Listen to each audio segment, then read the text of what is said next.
Bab 4. Hati seorang entrepreneur. 1. Belajar sambil mengerjakan. Dipesan sebelum dijual. Suatu hari, istri saya membeli mesin jahit bekas dari tabungan uang sisa bulanan. Lalu dia mulai menjahit sendiri barang-barang untuk keperluan bayi kami. Ada produk yang menarik perhatian saya, yaitu gendongan bayi yang mirip backpack bermotif gambar yang lucu. Menurut saya, ide tersebut cukup inovatif. Istri saya bercerita bahwa dia hanya membutuhkan modal Rp10.000 untuk membuat tas itu. Kemudian dia berencana untuk membuat tas sekolah. Dia mengatakan bahwa harga bahannya cukup murah. Intinya, dia bisa mendapatkan keuntungan yang cukup dari usahanya ini. Akhirnya dia menghabiskan waktu luangnya selama seminggu untuk menjahit. Padahal dia tidak pernah kursus menjahit, tetapi dia terus berusaha mewujudkan idenya. Akhirnya istri saya berhasil membuat sekitar 20 tas bermacam-macam model. Tanpa susah payah, ternyata sudah banyak yang memesan tas tersebut. Dari usaha memanfaatkan waktu luang tersebut, dalam waktu 3 bulan, istri saya sudah memiliki 2 orang tukang jahit sebagai asistennya untuk membantu pekerjaannya. Istri saya pun mencoba berjualan di sekolah-sekolah dengan memanfaatkan jasa ibu-ibu yang sedang menunggu anaknya sebagai marketing arm atau tenaga penjual. Saya melihat dia sangat serius menjalankan bisnis ini. Waktu itu, saya sendiri sangat sibuk dengan bisnis toko swalayan dan pabrik kapur di Cilengsi, Bogor. Saya mendapatkan laporan apa saja yang dikerjakan istri saya setiap harinya, tetapi saya tidak memberikan informasi apa-apa kepadanya. Saya membiarkan istri berkembang dengan caranya sendiri. Dia sangat bersemangat dan berencana setiap minggu akan menjual di Monas dan Senayan sambil lari pagi. Sejak ide tersebut, setiap hari Minggu kami sekeluarga beserta karyawannya berolahraga sambil menjajakan dagangannya. 2 bulan pertama hasilnya sangat baik karena tas dijual dengan harga yang murah. Tentu saja banyak orang yang tertarik. Namun pada bulan berikutnya penjualan agak menurun. Hal itu disebabkan adanya pesaing yang menjual produk yang sama dan lebih bervariasi. Istri saya sempat terpukul dan kehilangan semangatnya. Saya berusaha untuk memahami perasaan istri dan tidak mengomentarinya. Dalam hati saya berkata bahwa istri telah belajar dari pengalamannya. Sekarang survivor insting dalam hidupnya yang sedang diuji. Untuk menjadi seorang pengusaha andal, tidak perlu memiliki pengalaman terlebih dahulu. Jika kita akan memulai usaha, tidak perlu berpikir panjang atau merencanakan sesuatu yang muluk-muluk. Kerjakan dulu semuanya. Lalu apa yang dapat dilakukan? Tangani semua hal yang terjadi sambil menjalankan bisnis tersebut. Ketakutan biasanya muncul karena kita terlalu siap dan banyak berpikir. Pada prakteknya, banyak hal yang berbeda dengan apa yang kita pikirkan. Tidak ada alasan bagi kita untuk tidak memulai bisnis walaupun tidak ada pengalaman. Kemampuan itu tumbuh jika kita menjalankannya, bukan hanya sekedar memikirkannya. Di awal tahun pertama pernikahan kami, saya selaku kepala rumah tangga berkewajiban membiayai kebutuhan keluarga. Setiap bulannya, istri saya membuat rencana budget. Kemudian saya memenuhi sesuai dengan rencana tersebut. Namun, banyak hal terjadi di luar rencana. Ada saja kenaikan yang membuat budget semakin bertambah. Bertambahnya anggota keluarga pun ikut menambah pengeluaran keluarga dan saya pun harus bekerja ekstra untuk memenuhi kebutuhan tersebut, tetapi itulah warna kehidupan. 2. Belajar dari kesuksesan. Kompetisi itu menyehatkan.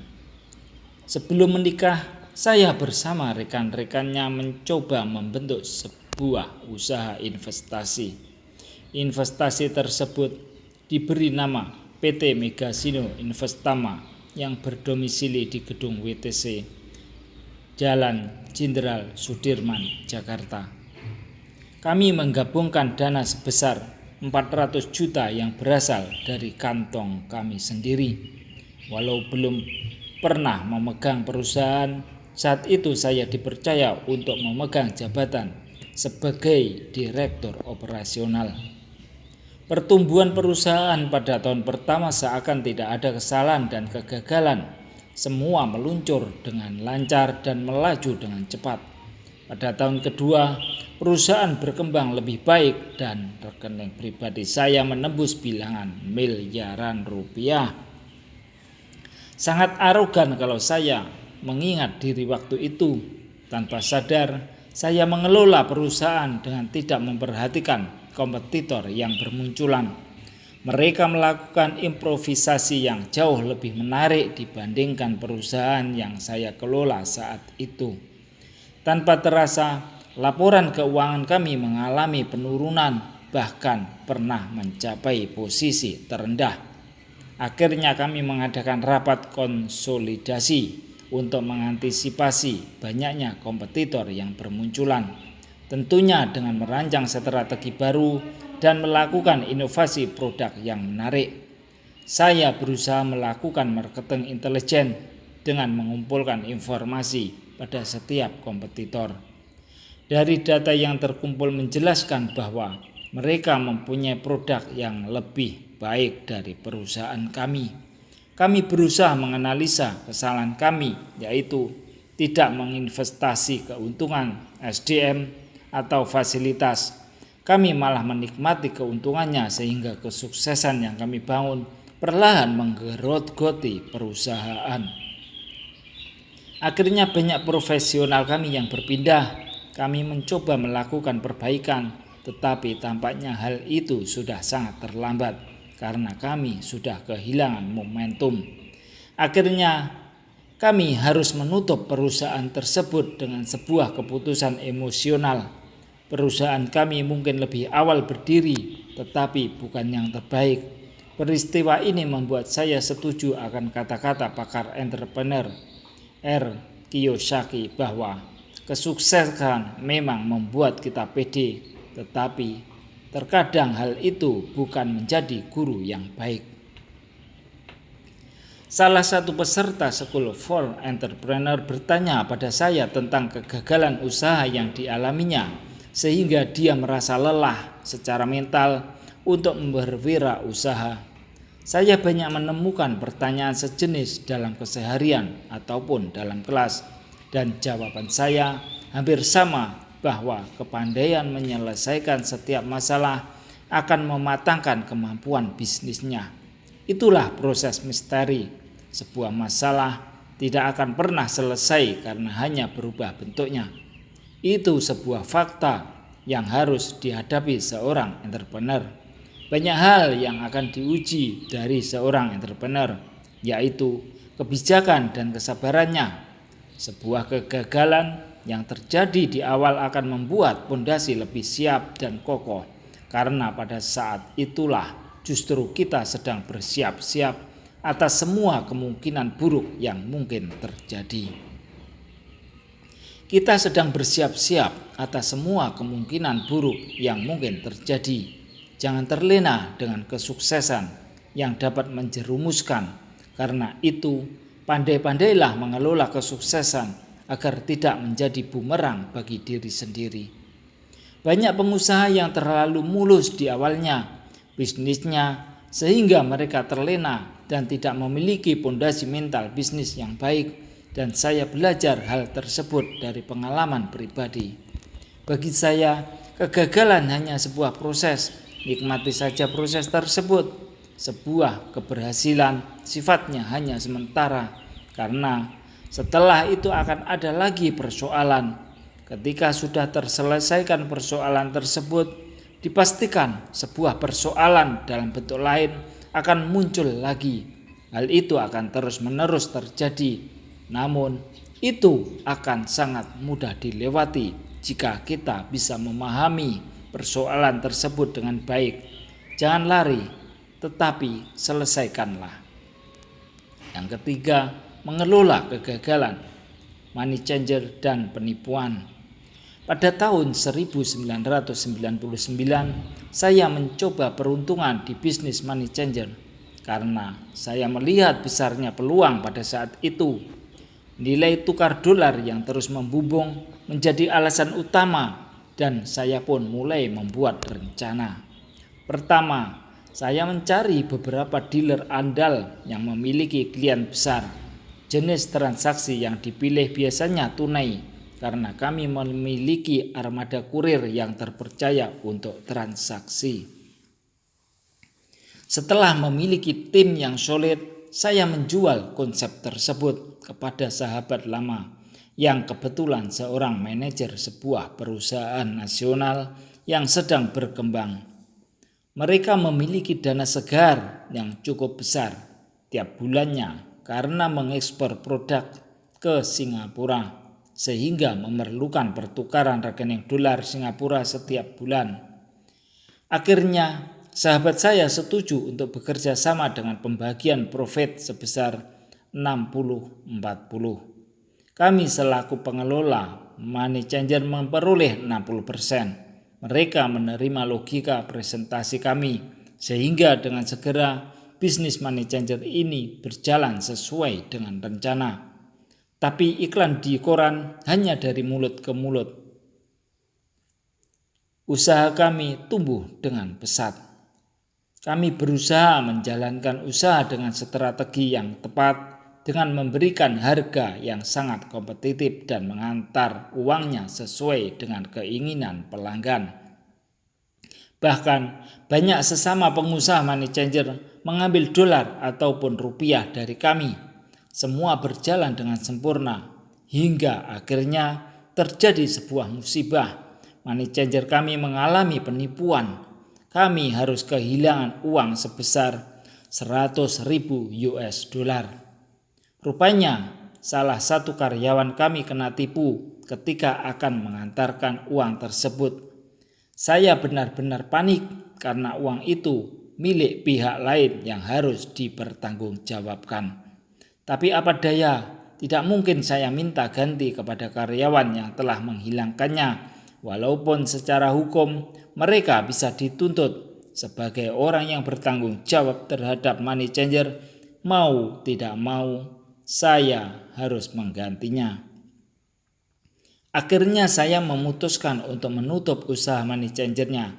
Kemudian saya menceritakan kepada mitra tentang masalah yang kami hadapi dan meminta kebijaksanaannya tentang tempo waktu untuk mengembalikan pinjamannya. Untunglah mereka mau mengerti dan saya diberi waktu 2 tahun untuk mengembalikan dana tersebut. Apa yang saya lakukan kemudian? Saya bekerja pada sebuah investment banking, Rifan Finansindo, sebagai seorang profesional. Investment banking itu salah satu yang terbaik di Jakarta dengan perputaran dana 100 miliar rupiah per hari. Kebetulan sekali pemiliknya adalah mantan manajer saya di Megasido Investama, perusahaan yang dulu kami rintis bersama. Dia termasuk seorang anak muda yang patut diacungi jempol karena kemampuannya melihat peluang dan kepandainya untuk melobi orang. Departemen yang saya pegang saat itu memang sesuai dengan keahlian saya, walaupun bekerja di sana saya tidak digaji, tetapi sistemnya bagi hasil. Jadi performa yang menentukan pendapatan saya. Demi memenuhi kewajiban, saya bekerja siang malam sampai saya jatuh sakit dan harus diopnamekan selama 2 minggu dan tidak bekerja selama 2 bulan. Namun semua itu tidak sia-sia karena tepat 2 tahun kewajiban saya terbayar untuk melunasi utang pada usaha money changer. Setelah semua selesai, saya tidak memperpanjang kontrak dengan Rifan Finansindo. Saya merasa kehilangan waktu untuk keluarga, terutama sebagai sosok ayah bagi anak. Saya merasakan jarangnya waktu untuk berkumpul bersama keluarga. Setelah memutuskan untuk mengundurkan diri, saya berusaha menebus kesalahan dengan meluangkan waktu bersama keluarga, terutama anak tercinta. Saya memutuskan untuk berwirausaha saja daripada menjadi pegawai yang mempunyai keterbatasan waktu.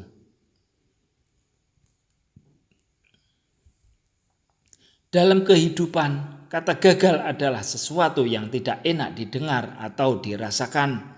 Dalam menjalani kehidupan, kita sering berusaha untuk menghindari kegagalan.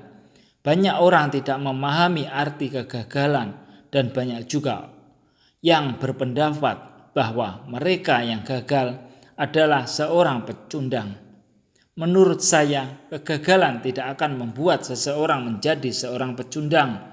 Pecundang adalah mereka yang berhenti berusaha ketika gagal.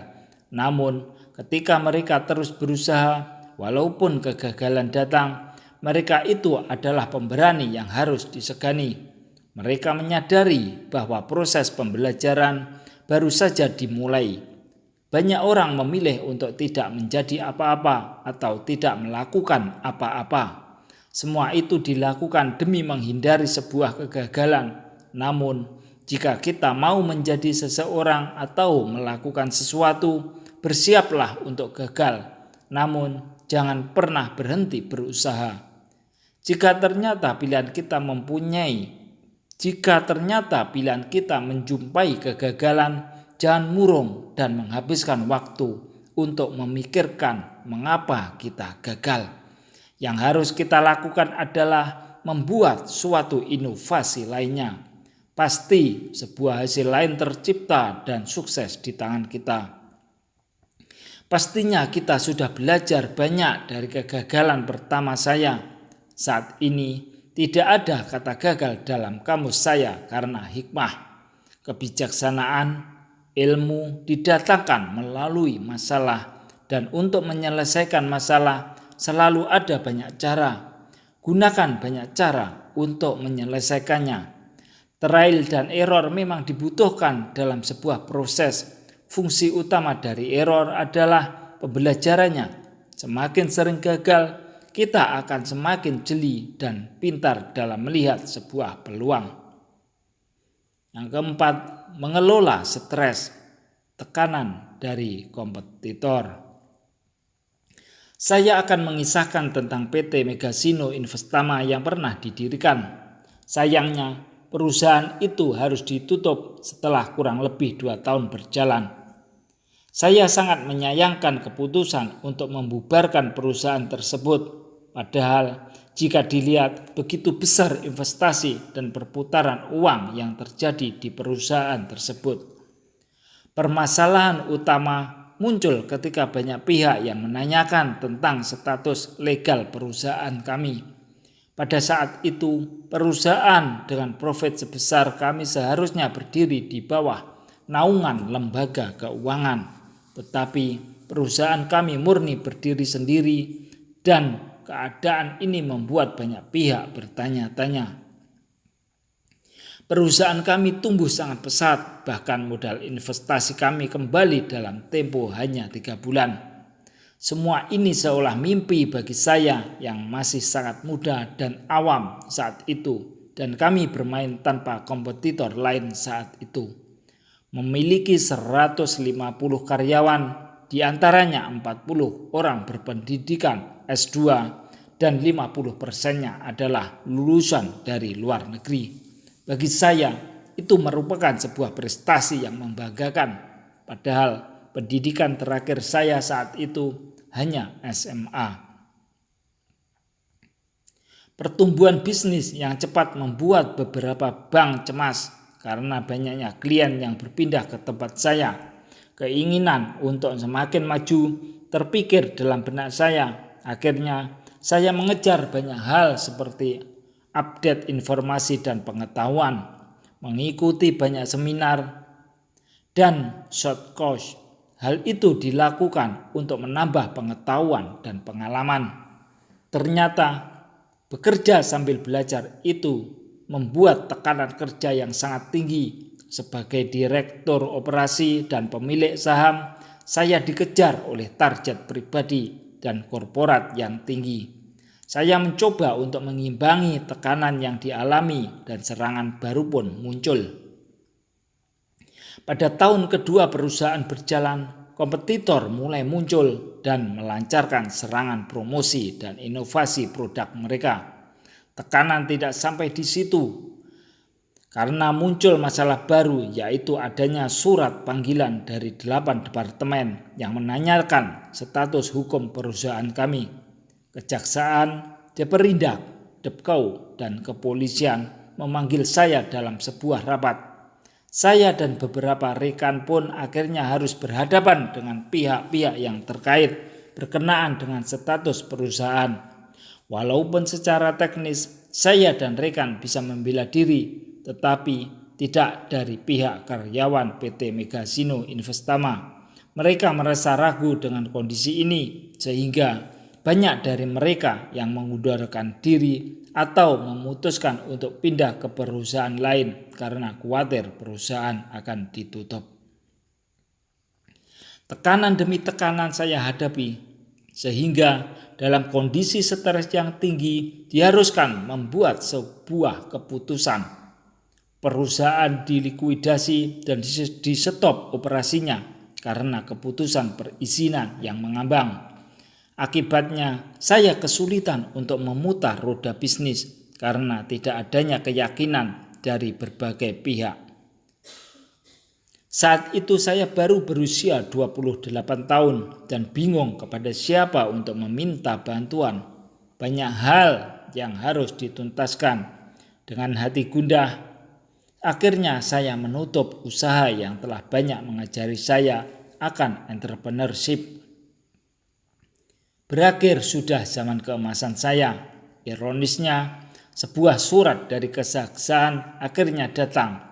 Inti dari surat itu adalah keluarnya putusan dari seluruh departemen yang menyatakan bahwa PT Megasino Investama adalah perusahaan yang sehat dan tidak merugikan. Surat itu juga menyatakan bahwa perusahaan kami boleh beroperasi lagi dan kami hanya diwajibkan untuk melengkapi perizinan dari departemen terkait. Surat itu pun ditandatangani secara resmi oleh pejabat yang berwenang. Sungguh sangat disayangkan. Apa daya, perusahaan terlanjur dibubarkan karena keputusan yang diambil dalam kondisi tertekan.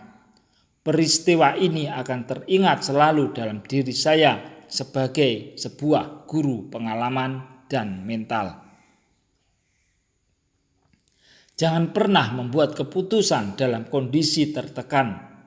Biasanya keputusan dalam kondisi panik hanya menghasilkan keputusan yang salah dan seringkali merugikan. Dalam hidup, kita pasti akan dihimpit dan ditekan oleh berbagai macam masalah. Ini bukan hal yang harus dihindari. Hadapi saja karena semua pasti akan ada jalan keluarnya. Semua permasalahan yang terjadi memang hanya diri kita sendiri yang bisa menyelesaikannya dan orang lain hanya sebagai tim penilai yang bisa membantu kita. Jangan pernah bergantung pada keputusan orang lain yang nantinya malah semakin menambah masalah kita.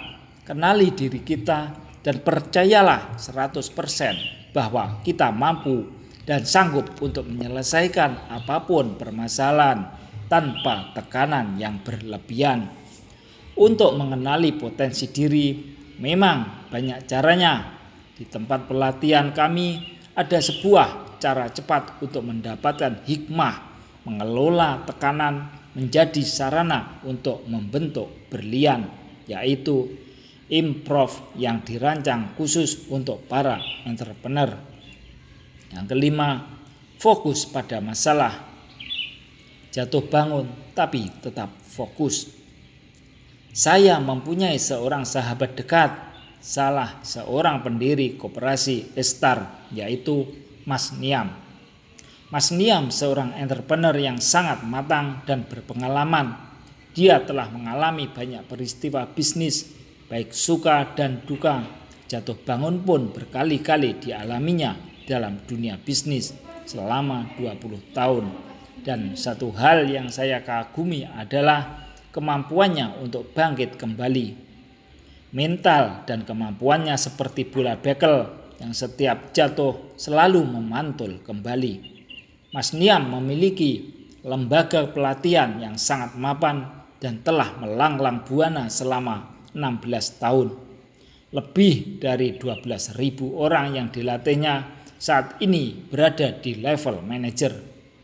Namun sepandai-pandainya mengelola usaha, terkadang ada saja hal yang tidak diperhatikan.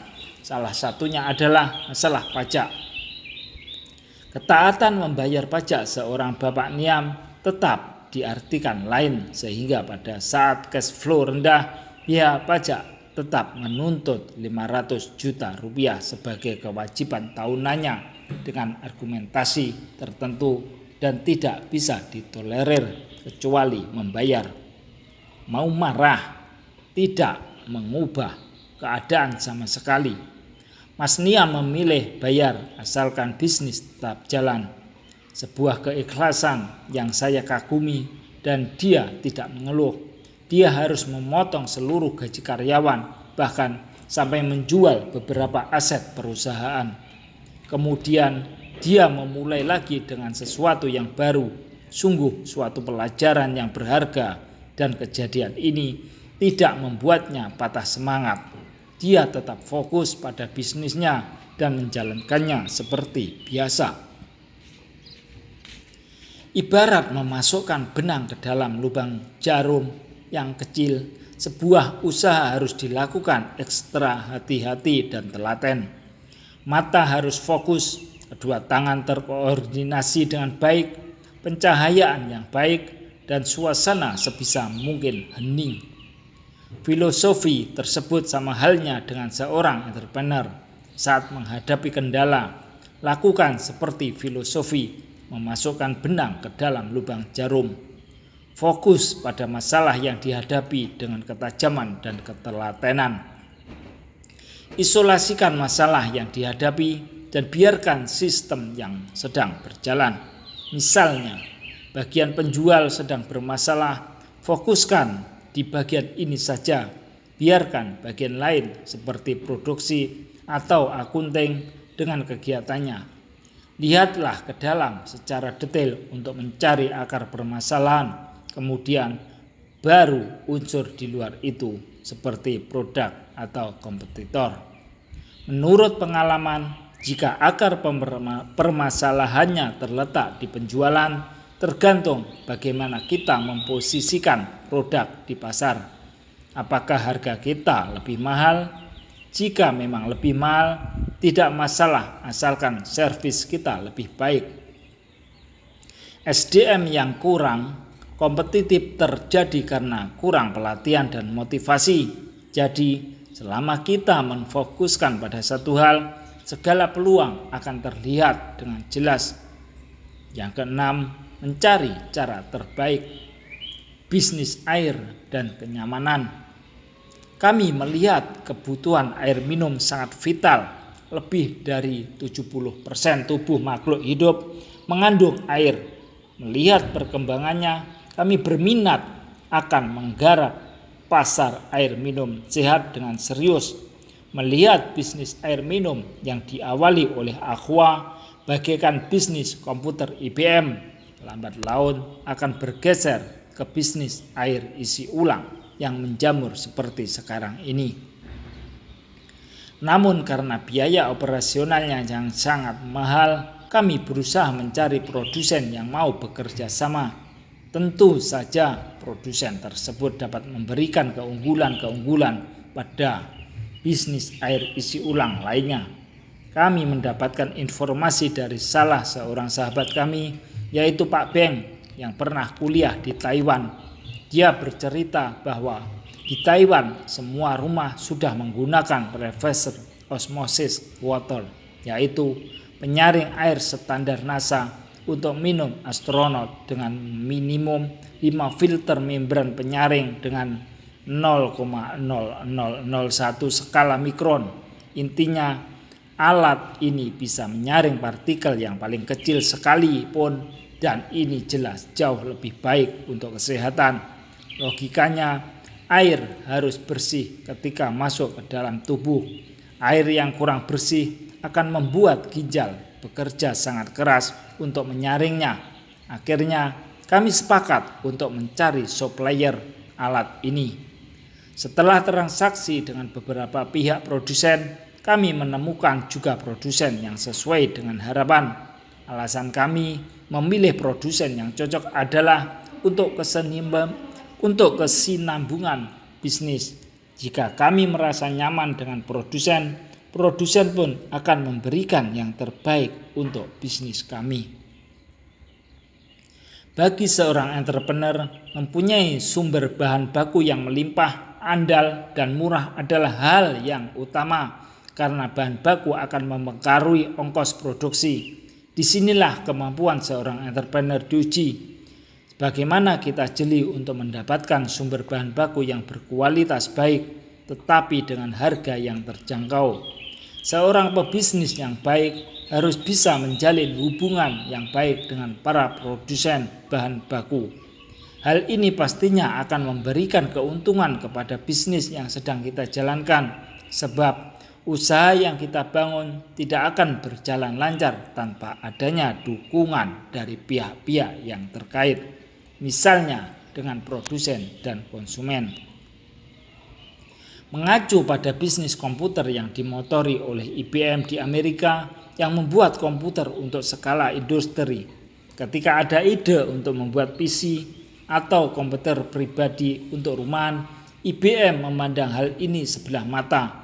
Lalu muncul Dell yang memanfaatkan peluang ini. Padahal awalnya Dell adalah sebuah perusahaan dengan skala kecil, tetapi mereka berhasil menyalip IBM karena mereka berhasil melihat peluang tentang dunia komputer. Semakin berkembangnya zaman, banyak orang yang ingin menggunakan komputer di rumah. Sekarang bisnis semakin personal dan kegunaan barang sifatnya semakin pribadi. Banyak pakar berpendapat bahwa bisnis yang unggul saat ini adalah bisnis yang mengutamakan hal-hal secara personal dan menyentuh konsumennya secara emosional.